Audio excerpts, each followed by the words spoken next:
Today, Greater Cleveland Congregations, which is 40 congregations of interfaith engagement focused on social justice, is gathering to have a mass march to call for the city and the county of Cuyahoga to comprehensive criminal justice reform. Okay. How long has this been in the works? Well, we have been working on comprehensive reform for the last 4 years. Obviously, with the recent events that we have seen in our city, this has only brought this issue to the fore, both on a national and certainly on a city and a county-wide basis. But for us, this is a long-term struggle. It's a long-term battle, and we think that we have come to one of those moments in both our time and our history, both in this city and this county, where it's time to have a fundamental plan for how we can ensure that everyone that goes through our court system, our legal system, through our law enforcement engagement with them, is ensured that they will get equity and just treatment according to the law. Great. And who will be marching today? Today you will have clergy from all.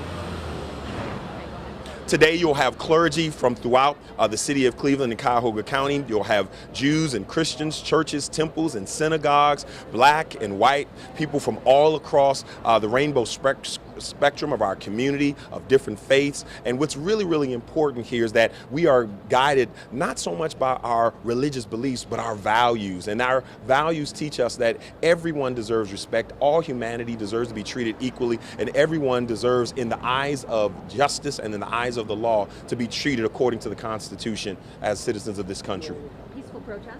Absolutely. We think that in the tradition of Martin Luther King and the tradition of Mahatma Gandhi and all those who have gone before, that nonviolent direct action has always has always brought the best results. Gandhi was able to bring forth justice in India through nonviolence. The Civil Rights Act of 1964, the Voting Rights Act of 1965, all came as a result of nonviolent direct action. May 17th, 1954, Brown versus the Board of Education, which desegregated our schools, all came as a result of direct nonviolent action. So for us, it is a proven method, and it is consistent with our values, and it is consistent with best practices in history. No, I was going to ask more. Okay? Well, yeah, but you got to pull a pipe from this, okay? I know. I'm sorry, I lost my train of thought there. We talked about peaceful protest.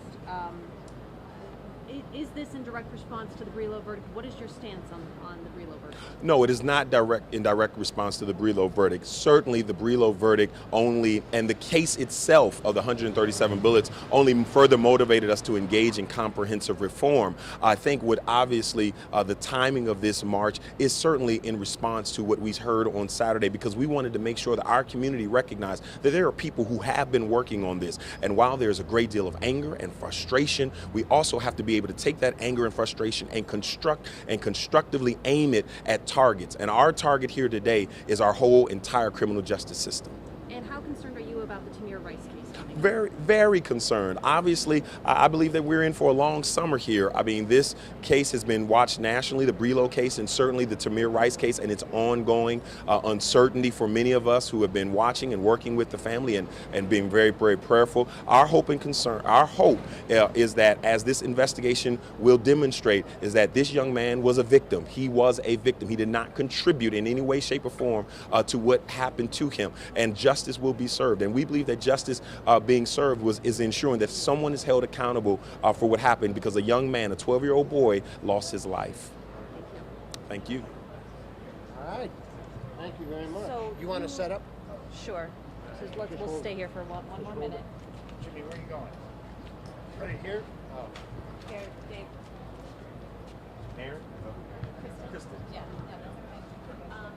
What is your stance? Have yourself Obviously, I mean, you had 137 bullets, you had 13 officers, you had 62 cars, you had 20 militias, you had 2 people were dead, and really no one's been held accountable. And those who were held accountable got misdemeanors. I mean, something seems unfair about that. So you're going to power down between this and the live shot? Oh, yeah. Absolutely. Put your shotgun back on.